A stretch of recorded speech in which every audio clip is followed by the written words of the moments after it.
Hello and welcome to the second part of Hi Haldor here on the Campfire Chat. We're talking about myth, tales of legend, and the lore of the world of myth. My name is Ross Watson. I'm the lead designer for Myth, Tales of Legend. And I'm James DeFogie, and I'm the lead writer of Myth Tales of Legend. We hope you guys are staying safe out there, and we are going to talk about Haldor, which is one of the four kingdoms. JM really outdid himself on this. I think I say this almost all the time that everything I read, I enjoy from the things he's done and worked on.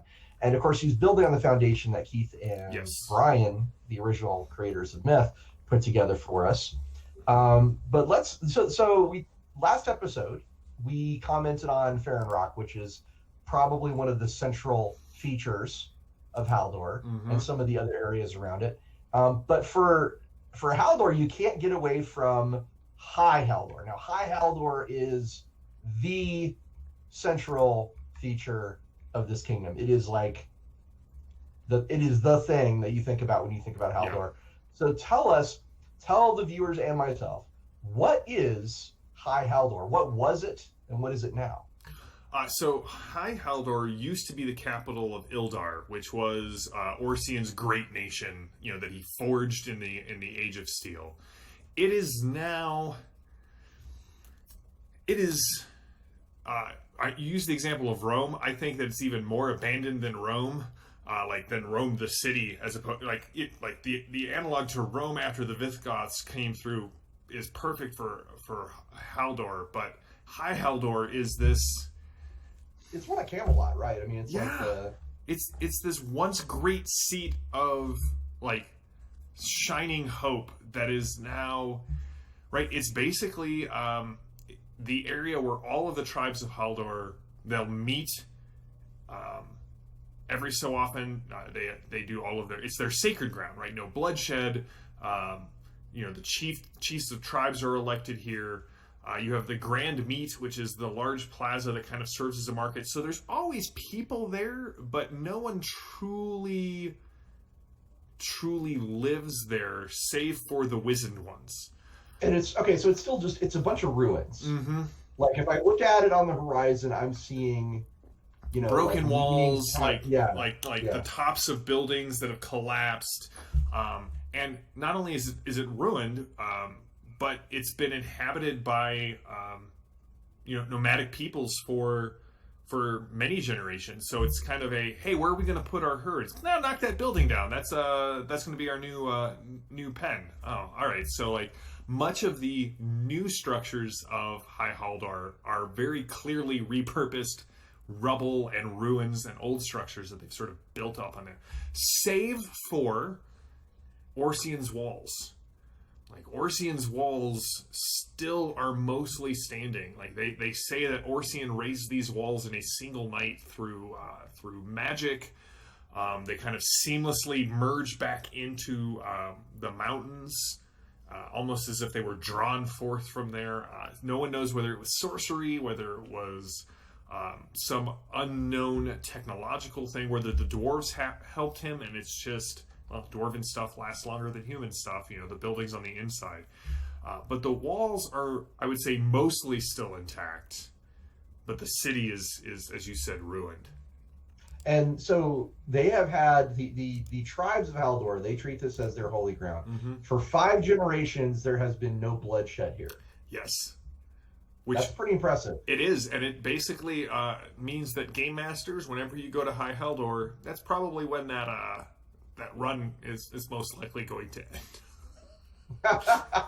Well, I mean, I think that would definitely be the moment where it's really emphasized. We have kept this, we have kept blood from East for 5 generations. You will not be the ones to start it. That's right. I mean, it's a huge deal.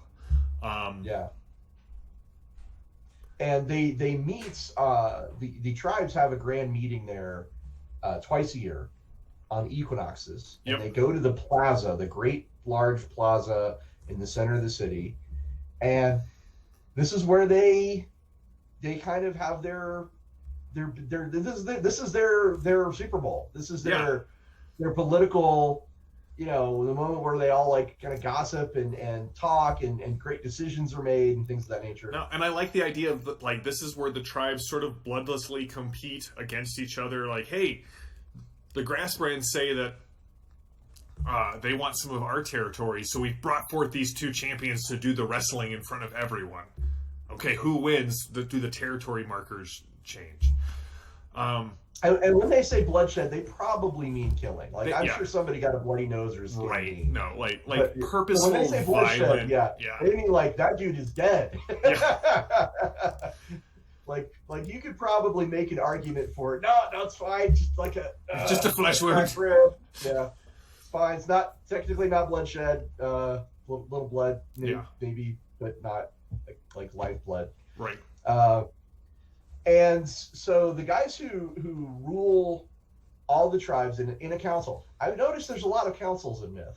There is, and I feel like part of the reason for that is we have talked so much in Myth about the idea of gathering around a table to tell stories, that in my mind, if that's so important to everyone, that makes a lot of sense that that's sort of how a lot of the people govern, because we gather around a table to discuss what's going on.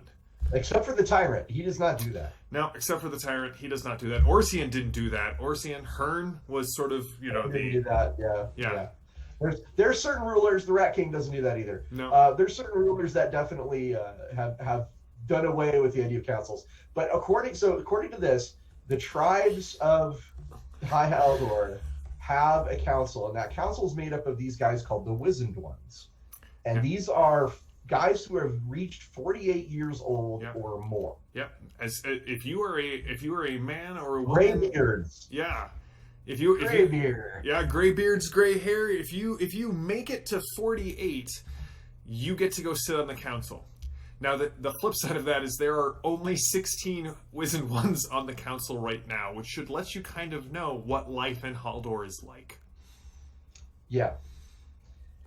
And that's not all. According to this, you also say that one of there is some kind of creature or being that is causing people to disappear from the walls, the Orcians' walls.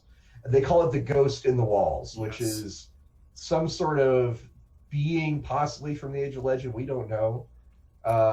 Is it a ghost? Is it a spirit? We don't know. We don't know, but we do know that this person or this creature also will aid Haldorians who are fighting off other threats on the wall. So nobody really knows why that is. And it says it looks like a noble warrior in the armor of Ildar, which again is from the Age of Steel. Yeah. So am I remembering correctly that Ildar fell? The elementals are sort of, if you look at the map of the LE book, like it looks like the elementals' kind of primary incursion point, if you will, is here in the east. So I know we talked a little bit about it in Fallen Guard. Like, is the prisoner the guy who betrayed Ildar to the elementals? So elementals in Myth aren't necessarily like these neutral creatures. They are a threat that has sort of risen up.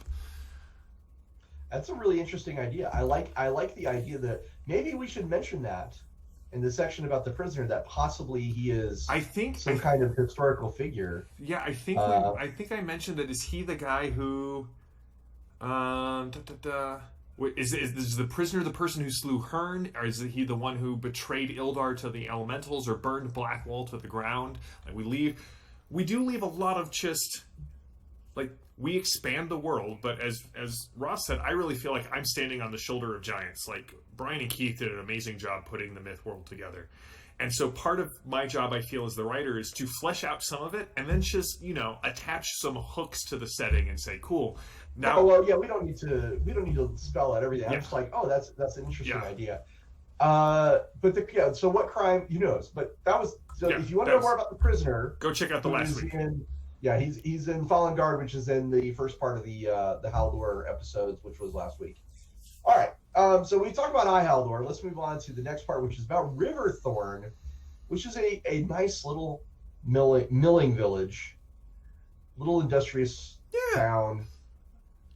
nothing really special about it. No, actually, it is a typical small town, but it is on the border between Haldor and the Watching Wood. The Watching Wood, which is where the we're going to talk about that. Yeah, we're going to talk about that next. But the short version is the Watching Wood is an elven stronghold. It's the Dawn Court of the Elves. They rule that, and so on the edge of their territory is Riverthorn, which, by the way, has a lumber mill as part of its industry. Yeah. So there's a bit of conflict there in Riverthorn, but they made a covenant, and they made this covenant. It says in the Age of Steel. So once again, Haldor has a lot of stuff dating back before the Age of Legends. Yeah. It is the eldest of the Four Kingdoms in a lot of ways. Yeah. So sometime in the Age of Steel, a pact was made between Riverthorn and the Dawn Court, and the covenant was inscribed on a tree stump at the center of town, which I think is a lovely visual. I just really enjoy that. And according to this, the people of Riverthorn have pledged to guard the wood and aid the Elven Court. And in return, the elves have pledged that the town will have enough wood to prosper. Now, the problem that has come up is there's this threat, and I love the art that they put together for the symbiote.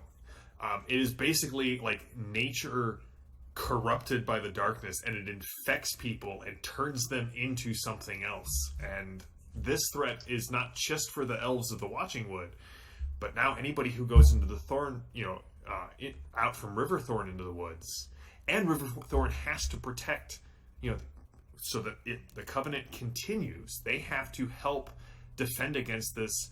I don't necessarily want to say a new threat, but a renewed threat. And I love body horror in like role-playing games and in movies, and this just like the symbiote are the body horror threat to me. Well, they're dangerous. They something that's not very well known in the world of myth. They all but wiped out the Minotaurs. Really? There's only one Minotaur left. Yes. And the rest were all destroyed by the symbiote. Destroyed or claimed? Let's just say I don't think they can be cured. Yeah. But they were destroyed by the symbiote, and so the symbiote are a real deal. They're a dangerous threat, and they have infected the Watching Wood. So what this has done is it has set up kind of an issue. So the stump, the heartwood is what they call it, flowers each year, and this is a tradition for young lovers to come in and present a flower from the heartwood to their beloved, which I think is great. And the envoy of the Dawn Court is also, that's what he tends to that as well. And this current envoy in Riverthorn is a guy called Valen Softfall. Valen's a great name. I love Valen. And he is seeing problems with the heartwood. Yep. This I think it's probably representative, like it's a sympathetic reaction to the symbiote dealing with the Watching Wood. Yeah. So trying to fix the heartwood, which is the stump, is where she's like, okay, we have some kind of serious problem here. Right. And I mean, it's very much this, like you said, it's this almost sympathetic magic where, hey, the heartwood is the symbol of the alliance between the town and the wood, and the wood is rotting, but also the mayor Kemp of the town is looking for a way around the covenant. So is the rotting of the wood because the mayor's heart is bad, or because the wood is bad, or because of both? Mayor Kemp is the guy from Jaws who wants the beaches open. Yeah. He is like, let's just take as much as we want from the forest. Let's, we don't need to, this law, I didn't sign this law with the elves. I mean, and it was hundreds of years ago. They probably forgot about it by now. So he's all, the mayor's all like, hey, let's just hire people to go in the woods and bring back whatever the hell that we want. We want more wood. We want riches or whatever we can get. So he's a problem too in Riverthorn as the mayor, a sort of scheming little mayor. So it's a rich place for adventure. It's actually a really good starting point. We talked last time about how good Fallen Garden would be as a starting point. I think Riverthorn would be pretty fun too. Yeah. I kind of dig that whole almost idyllic childhood in a small town with a mill, and you can grow up like being proud of yourself, proud of your town, and all of a sudden you're like, actually something's not right. We need to fix this. Right, and the elves are just on the other side of the forest. Like there's this you cross the river and everything kind of gets a little magical. But yeah, something's rotten in Denmark, or in this case, Haldor. Riverthorn. Yeah. Riverthorn. Yeah, something rotten in Riverthorn. Trouble with a capital T, and that rhymes with P, and that stands for pool. Not quite. But yeah, you could have right here in Riverthorn. Yeah. Wow, the Music Man would be an odd fit but it could. Hey, you know what? Work. Like maybe a bard from River Falls kind of comes down here, and we could. What we need is a boys band. That's right. a bard from up the river at River Falls would be kind of neat. Yeah. Oh man. Okay, so that's Riverthorn and that's High Haldor, and we talked about barbarians and we talked about this quaint little village. Now we venture into the Watching Wood itself. So we have in the past spoke about the Dusk Court. Yes. Of the elf and the Twilight Glade and the caves that they're in and their battle against the Lucanine. That is one of two, if I'm not mistaken. There's only two. Yep. Ancient elven strongholds. So this is the other one, the Watching Wood. And the Watching Wood, tell us what does that look like when you're in the forest of the Watching Wood? So to me, this is like the old growth forest, right? The center of the Watching Wood has these the towers of the old forest, right? The 5 great redwoods that's where the Dawn Court, most of the Dawn Court lives. They've built their homes in the branches of the great limbs of the trees. They've woven the branches of the 5 redwoods together, weaving paths and floors and plazas. Anyway, so there's all of these platforms that just kind of tower into the sky in little nooks in the trees. And typically with an old growth forest, you would not see any growth on the ground, right? Because the trees that tower, they kind of block the sunlight out from the ground. But that's sort of the key that something is wrong here, because sort of in the east, spreading from this deep valley kind of in the hills where really no light should ever shine down. That's where the symbiote infection is spreading. And so like vines and tendrils and in my mind corpse flowers. I don't, where the flowers actually smell of almost like rotting meat. And so they're starting to infect the forest floor. So you go from, look at all of these great trees, we can walk between them, everything is sort of, just loamy here on the ground, to, hey, what's that big vine over there? It's got an eye on it. It's got an eye on it, right? Yeah. Where it's, to go back to Torg, right? It's got a person kind of stuck through it that it's growing and seems to be feeding on. The Blight, which is the valley where this all started, is definitely like a horror show. I mean, that is a Cronenbergian location. Oh, Cronenberg. Right. But in a lot of ways, I feel like the Watching Wood, if Riverthorn makes a great starting point, right? The Watching Wood makes a great first campaign arc. Like you have to meet with the elves, you have to earn their trust. Then they have you figure out some things about the Blight. Then you have to go to the Blight and face the boss monster at the end.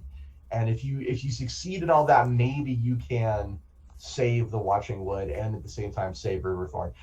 There's definitely a beginner campaign here. Right there, I think. Yeah. It's really good.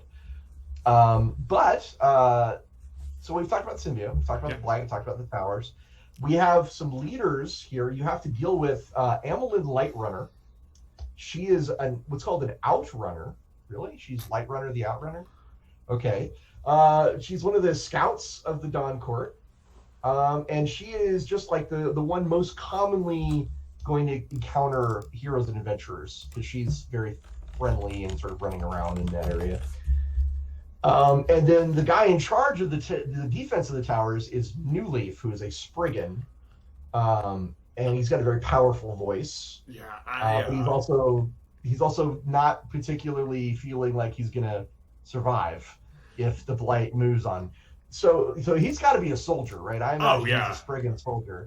So in my mind, and if future Jam and Ross, if we order art for this guy, come back to this episode, right? Sort of kind of like, I have him in my mind as this grizzled veteran, like big mossy beard that just kind of comes down, maybe threaded through with like squirrels. Tree beard. Yeah, a beard of moss.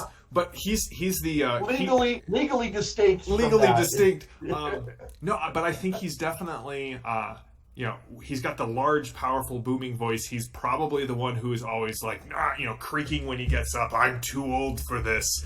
As he's like going to fight. That's why he's got the ironic name New Leaf. New Leaf. Well, he was New Leaf when he was young, but he's been doing this for a while. He's no longer new. That's right. Yeah. All right, well that's cool. So yeah, these are in that starter adventure. These would be two great NPCs to deal with. Yeah. But I do have a question. Like, if who rules the Dawn Court? So don't say a council. No, I wasn't going to say a council. So for the most part, the Dawn Court elves, and even the Dust Court elves have like clear nobility, right? Like you have like the nobles, and then you have kind of everyone else. The Dawn Court elves are very much more of a, hey, we're all in this together. Everyone sort of it is almost a perfect expression of kind of like anarchist in how the name is like not like against the rules, but sort of each person being a part of the, a law unto themselves that everyone sort of speaks up and governs, almost more of a kind of like a socialist group, if that makes sense. Maybe either pure democracy or like sort of pure socialism there. So we should we'll have to come back to this and kind of think of like who is in charge of the Dawn Court. That would be an interesting question to answer. So having gone over, this is actually the last part of High Haldor. So we've talked about everything from Farron Rock, Fallen Guard, Grimlock, High Haldor, Riverthorn, Watching Wood. We've gone over quite a bit. Mm-hmm. Just from these three, though, and if you were going to, okay, I've already like stated, like I know what my campaign would be: Riverthorn into the Watching Wood, dealing with the Blight. High Haldor though is really cool. It's sort of sword and sorcery, and I would want to really like build on that whole Conan feel. And I love the idea. I love the idea of the ghost on the walls being from this just like ancient knight spirit or some kind that is willing to protect the place, but he also still fights the barbarians.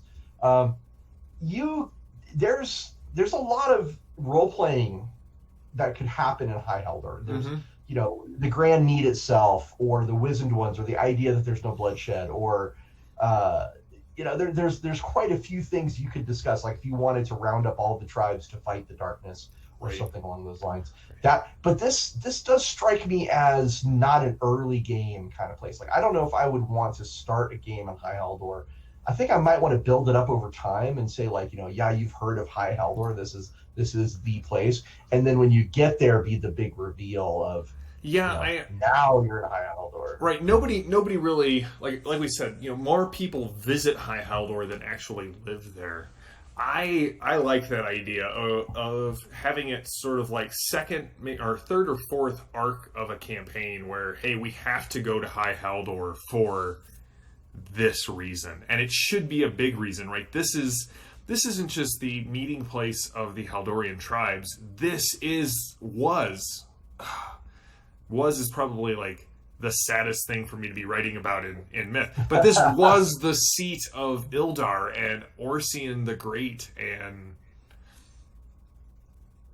when you go there, it should feel larger than life, and like the weight of the ages of Myth should press down upon the characters and kind of add a somberness and a, hey, if we're here, it's for a very important reason. Yeah, I think something that's always attracted me about the whole Age of Steel is the rise of Ildar. Mm-hmm. And I think if I were to GM a game of Myth, as lead designer, which I might actually do, what I would do is I'd probably do something where there's some kind of legendary artifact or something from the Age of Steel that is very advantageous to have, whether it's just a rune or a spell or a sword or whatever, crown maybe. Mm-hmm. That'd be kind of interesting. And if you can recover that, that's a big deal. But you have to find clues and puzzles. You probably have to go to the Dawn's-Light Cathedral, mm-hmm. right? And then you would discover that that is probably in High Haldor, and you'd have to go there, and you can't just pick it up. You'd have to there has to be an acclaim or a passing of the crown, which might mean you'd have to deal with the Wizened Ones, get up on the wall, speak to the ghost, bring him some kind of so that he can judge you as worthy. That's kind of where my brain's going with that. What do you think of that idea? Oh yeah, no, I think that tying the Wizened Ones into sort of the keepers of this ancient, because they are the descendants of Ildar, so they have more of the stories. Maybe some trials. Right, maybe where the Wizened Ones meet, there is, we've mentioned the Tribunal. We'll probably have to do talk about the Tribunal at some point. But kind of that idea of, if you want this, you need to be worthy, and don't worry, we have the trials. We know how to test someone to see if they're worthy. Yeah. So I guess my question to you then is, how would you use these three areas in a Myth campaign? Well, I really like your idea of starting in Riverthorn and possibly using the NPCs that we have there, Mayor Kemp and the Envoy, to kind of say, right, here, kind of as our starting quest givers, right? Low stakes stuff. Low stakes stuff. Things in the wilderness, kind of dealing with things in the town. But eventually, I feel there's a bunch of giant rats that have gotten into the basement of the miller's house that turn out to be tailless. But I do think that moving into the Watching Wood, maybe bringing Tenebrae in, kind of, hey, I know what's going on. But maybe even that idea that, hey, a lot of this area goes back to the Age of Steel. And for a while, the symbiote weren't an issue, and now they are again. Maybe the Bibliosofts, maybe the Wizened Ones know something about how Orcian dealt with the symbiote, and maybe there's a way to push the Blight back and save the Watching Wood. So what if the secret to defeating the Blight was understanding how it was created in the first place? Mm-hmm. And you would have to learn about the Minotaurs, and you'd have to learn about the creation. And then you would have that key to the whatever it is that destroys the symbiote. And maybe not completely destroys them, but at least forces them back. I do think that one of the notes I'm putting in here right now is that I need to bring that last surviving Minotaur kind of into this area, because he belongs here, right? If the symbiote were what took out the Minotaurs, then... Well, he's been wandering. Right, but he still probably has a vested interest in kind of what's going on here. His vested interest is here, but he may not be around here. Right. I don't know exactly where he is. But I've got to do some research there. He was he was a very big nomad. Yeah. He kind of Kwai Chang Kane his way around. Walk the earth. But because it's been a long time since the Age of Steel. Yeah. But I think that's a really neat idea. To take the Blight, but to actually expand beyond these three regions and go, make it a sort of a history lesson and a quest at the same time. You could find out some interesting things. You could actually seed it with questions about how your characters view the Age of Steel and the decisions made during the Age of Legend and things like, and maybe even, you know, like what's their reaction to how the elves are handling this? What's their reaction to, you know, are they sympathetic? Are they angry that the elves have been hiding this for so long? Like, you know, what's the there's a lot of stories to be told about the characters and how they react to these things. I think that's I think most interesting to me. Anybody who starts digging into the past for purposes of affecting the present is going to draw the Bright Legion's attention, which is also in Haldor.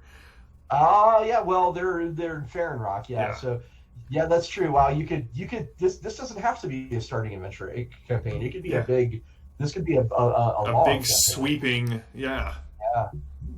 That could be an interesting product. Note to selves. Note to selves. Well, thanks guys for bearing with us through High Haldor Part 1 and 2. We had a lot to say about these regions. JM and I are really enjoying doing these deep dives into the lore of the World of Myth.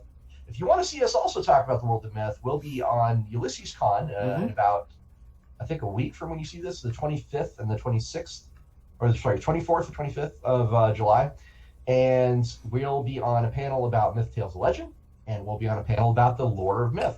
And stop by if you have any questions about it. By the way, don't forget to leave us a comment if you have anything you want us to discuss.